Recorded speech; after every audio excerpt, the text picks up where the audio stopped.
Welcome to FICOM World. Today we are going to learn about carbon and its compounds. It's a very vast topic, but according to your revised syllabus, we have to cover only 3 topics from carbon compounds: covalent bonding in carbon compounds, and versatile nature of carbon, and homologous series. Why carbon is so special? You know that carbon is a non-metal, and you can see carbon in the free state and also in the combined form. Which is the free state of carbon? We know that diamond, graphite, this all are made up of only carbon. And you can see carbon in the combined form in sugar. Sugar is C12H22O11, and in carbon dioxide, CO2. And in carbonates, we studied about carbonates and hydrogen carbonates. In this all, we can see carbon in the combined state. Almost 10 millions of carbon compounds formula is known to the chemist. Food, clothes, medicines, books, or many of the things around us is made up of carbon. We ourselves is made up of carbon compounds. Our protein is made up of amino acids. This amino acid is a carbon compound. So the carbon compounds present in living things, in animals or plants, are called organic compounds. And we have a branch of chemistry which study this all type of carbon compounds and carbon, that is called organic chemistry. Why carbon makes many compounds? That is only because of some versatile property to the carbon. Carbon is a versatile element that we will learn later. We have to check what about the bonding in carbon. Most of the carbon compounds are poor conductors of electricity. Why it is not conducting electricity? Why carbon compounds are not conducting electricity?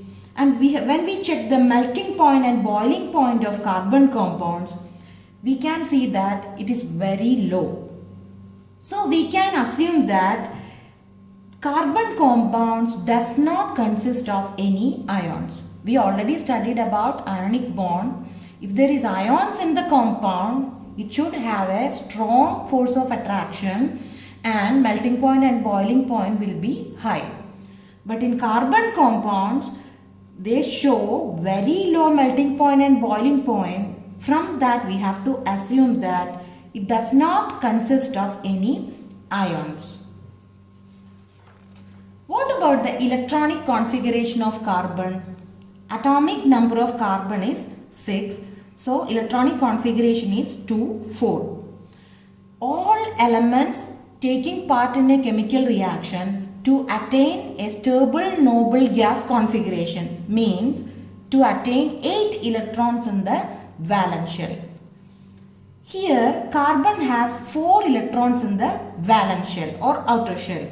So to attain a noble gas configuration, carbon has to lose 4 electrons, otherwise carbon has to gain 4 electrons. What happens when carbon gains 4 electrons? You know that an atom gains electrons, it gets negative charge. Here carbon gains 4 electrons. What happened? It changed into an anion. Which type of anion it will form? C4 minus. It is very unstable, very unstable anion. Why? If you look at the structure of the carbon, we have 6 proton in the nucleus. Because atomic number of carbon is 6, means the number of protons is 6. And outer shell has 4 electron. If carbon gain 4 electrons, the total number of electrons should be 10. 4 plus 4, 8. 8 plus 2, 10. 10 electrons is outside and 6 protons is inside the nucleus. This 6 proton can't hold 10 electrons because there is more negative charge and less positive charge. That's why carbon never gain 4 electrons and form C4 minus anion. If carbon lose this 4 electron, what happens? An atom loses electron, it gets positive charge, we can call that as a cation. If carbon loses 4 electron, it changed into a C4 plus cation. But this is also not possible because require more energy to remove an electron from an atom. 4 electrons removal is very tough. So that is also not possible for carbon. So what carbon will do? Carbon overcome this problem by sharing its valence electrons with the other atoms of carbon, otherwise other atoms of elements. So after sharing, what happened? Both of the atom gets the stable noble gas configuration. The shared electron belongs to the outer shell of both atoms. Okay, such force of attraction between the shared pair of electron and the nucleus of atoms is called covalent bond. So what type of bond is in carbon?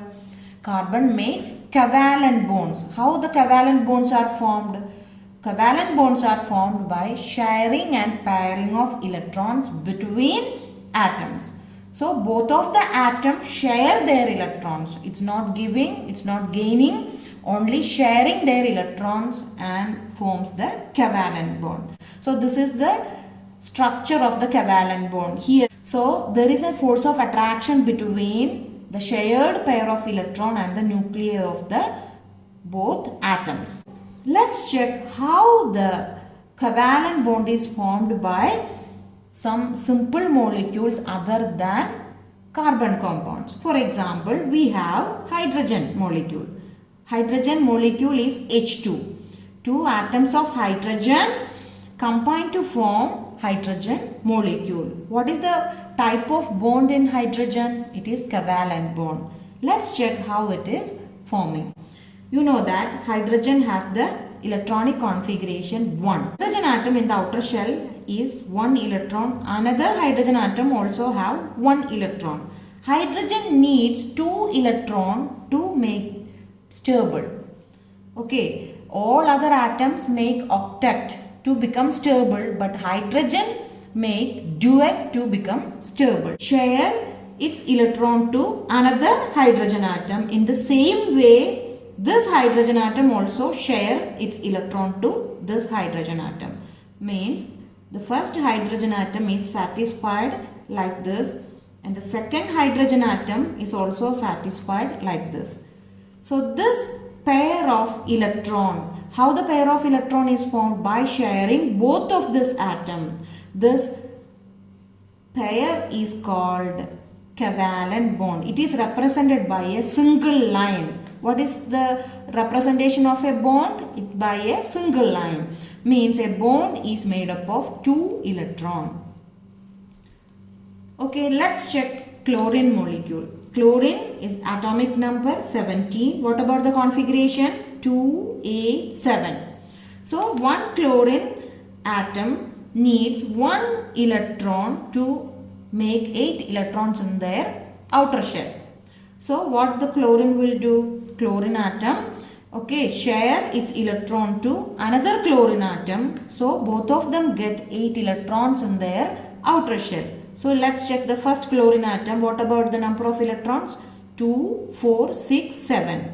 Okay, so this chlorine atom share, okay, its electron to another chlorine atom, and this chlorine atom also share 1 electron to this chlorine atom. So what about the number of electrons for this chlorine? 2, 4, 6 and 8. So this chlorine is stable now. What about this chlorine? 2, 4, 6, 8. So both of the atoms are stable after sharing electrons and make a bond. How to write the structure? Cl bond Cl. That's why chlorine exists as Cl2. Let's check about oxygen molecule. What about oxygen molecule? Oxygen has atomic number 8, and what about their configuration? 2, 6. Outermost shell of oxygen holding 6 electron. So we have 2 oxygen atoms. So outer shell having 6 electron and this also having 6 electron. So how they share their electron? Oxygen share 2 electrons with the other oxygen atom. So what about the structure now? What about the number of electrons for this oxygen? 2, 4, 6, 8. What about this oxygen? 2, 4, 6, 8. Now we have to write the structure oxygen, and we have two bonds here. Why? Because one pair makes a single line, single bond. Another pair make another single line. So we have a double bond here. This is called a double bond. Okay, let's check about nitrogen molecule. What about the configuration of nitrogen? It is 7. So what about the configuration? 2, 5. So around nitrogen we have 5 electrons. So we have to represent 2 nitrogen atoms. Around that we have 5 electrons. So what about the sharing of nitrogen atoms? Each nitrogen share 3 electrons. Okay, and they will get 8 electrons in the outer shell. So what about this nitrogen? It gets 2, then 4, then 6 and 8. What about this nitrogen? Around this nitrogen also 8 electron. But what about the number of bonds they form? We have 3 single bonds between 2 nitrogen atoms. Means they share 6 electrons, 3 pair of electrons to attain 8 electrons in their outermost shell. So this is called a triple bond. 3 bonds is called a triple bond. 2 bonds is called double bond. A single line is called a single bond. Then what about ammonia molecule? So we have to write the configuration of 2 atoms. We have nitrogen and hydrogen. So nitrogen has the configuration 2, 5, hydrogen is 1. So we have to write the structure like this, because 3 hydrogen atom around the nitrogen is like this. Okay, so first represent hydrogen with 1 electron. So use cross and dot. So use cross for one atom, dot for another atom. So you can understand very easily how they make the bond, covalent bond. So what about the hydrogen? Hydrogen needs only 2 electrons to become stable. So 3 of the hydrogen now stable. They share 3 of the electron of nitrogen and they get stable. What about nitrogen? Nitrogen takes all the 5 electrons with the 3 hydrogen atom. Means what about the total number of atoms around nitrogen? 1, 2, 3, 4, 5, 6, 7, 8. Around nitrogen there is 8 electrons. So nitrogen is stable, and around each hydrogen atom they have 2 electrons. So hydrogen atoms are also stable. So what about their structure? Nitrogen is at the center and it bonds with the one hydrogen like this and one hydrogen like this, another hydrogen like this. And there is a pair of electrons which do not participate in the bonding. These 3 electrons of nitrogen share its electron with hydrogen and hence they make 3 covalent bonds like this. But there is a pair of electrons which do not participate in the bonding. This pair of electrons is called lone pair of electron.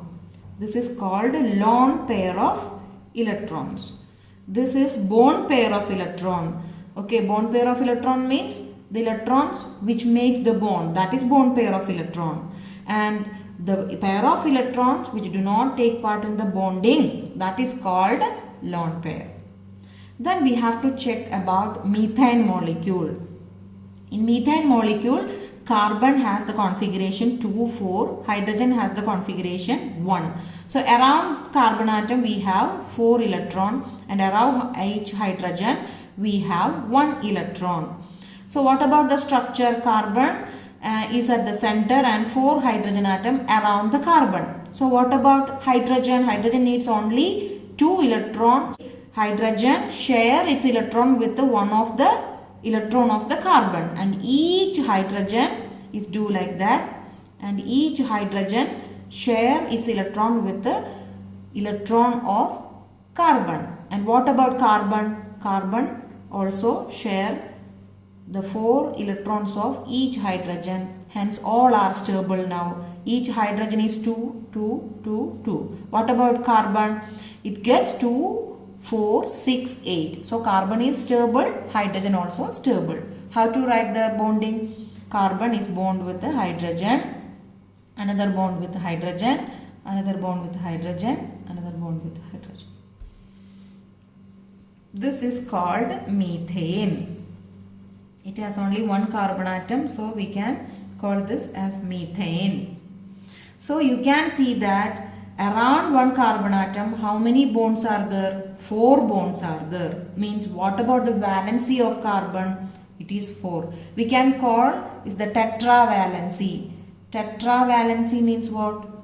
Carbon can make 4 bonds. 4 bonds with another carbon or another element. Normally carbon is bonded with the hydrogen. But carbon also make bonds with oxygen, nitrogen, sulfur, chlorine, etc. So what about the strength of the covalent bond in the molecule? For example, we have methane. Okay, methane.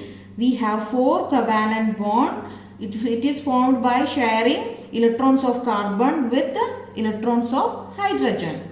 And what about the strength of the covalent bond? Within the molecule, these covalent bonds are strong covalent bonds.